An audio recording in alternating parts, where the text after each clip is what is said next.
እኔ ይቅር እለዋለሁ፣ ግን ከዚህ በኋላ ምንም አይነት ከአንተ ጋር ግንኙነት አይኖረኝም። በሷ ፊት ልንገር፣ በቃ አሁን ይሄ የኔ ህይወት ነው። አልኖራችሁም አልኖራችሁም፣ ግን ቢያንስ እንደ እኔ ችግር የለብኝም። እሱ ላይ አዘንኩበት አላዘንኩበት ምንም የሚለወጠው ነገር የለም። በቃ ምንም የምፈጥረው ነገር የለም። በቃ ቢያንስ በኔ ፊት እኔ እኮ በኔ ፊት አትጣሉ የምትይኝ ሜቢ ነው ያጣለቻችሁ ሊሆን ይችላል፣ ግን ደግሞ እንደዚህ ሊሆን የለባችሁም። ሰበቧ እኔ ሊሆን ይችላል፣ ግን አትጣሉ። በቃ ብሩኬ ሊሆን ይችላል፣ በቃ ሊሆን ይችላል።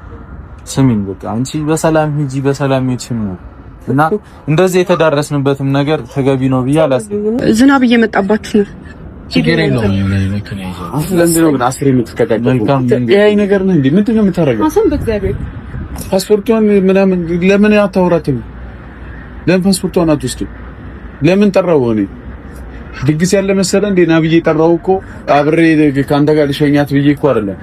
ቤተሰብ በጣም በሚያሳዝን ርዕስ ነው እየመጣሁት ማለት ነው። መግቢያው ላይ እንደሰማችሁ እንዳዳመጣችሁ ሀይሚ ልሄድ ነው ካሁን በኋላ ጨክኛለሁ፣ ወስኛለሁ በማለትም አስረግጣ ተናግራለች ማለት ነው። ሲቀጥልም ደግሞ ሀይሚ ያው አስተዋይ ስለሆነች በጣም ተጨንቃለች።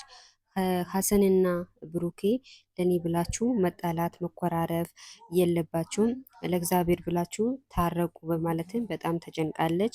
ከእግራቸው እስከ ጭንቅላታቸውም እየለመነቻቸው ነው እንዳያችሁ ማለት ነው። ያው አስተዋይ ልጅ ማለት ነው ከሁሉም ቦታ ያው ይጨነቃል ማለት ነው። ግን ያም አልፎ ደግሞ ሀይሚ ማለት ነው ብሩኬን ትታ የትም መሄድ የለባትም። እውነቴ ነው የምላችሁ ከሂደችን ከብሩኬ አንድ ላይ ነው እንጂ ብሩኬን ትታ ወደ ውጭ የምትሄድበትን ምክንያት የለም።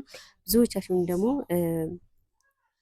እውነት አይደለም ሀይሚ መቼም አታደርገውም፣ ለመፈተን ነው ምን እንደሚል ምን እንደ ለማውራት እውነትም ትሄዳለች እውነትም አትሄድም በማለት ያው ለመፈተን ነው። እሱንም ሂጂ ያላት ሀይሚም ደግሞ እንዳያችሁም ብሩኬ ምን እንደሚላት እሷን ትቶ ሌላም ያገባ ከሆነ ሀሳቡንም ከቀየረም ብላ ለመፈተን ነው እንደዛ ያለችው እንጂ እውነትም እሷ ልትሄድ አይደለም። እሷ ሀይሚ ብሩኬን ትታ የምትሄድበትን ምክንያትም የለም። እውነቱን እንገራችሁ ማለት ነው። ብዙዎቻችሁም ግን ቅር አላችሁ። ከሄድሽም ሁለታችሁም አንድ ላይ ነው እንጂ ተለያይታችሁማ ለምን ትሄዳላችሁ?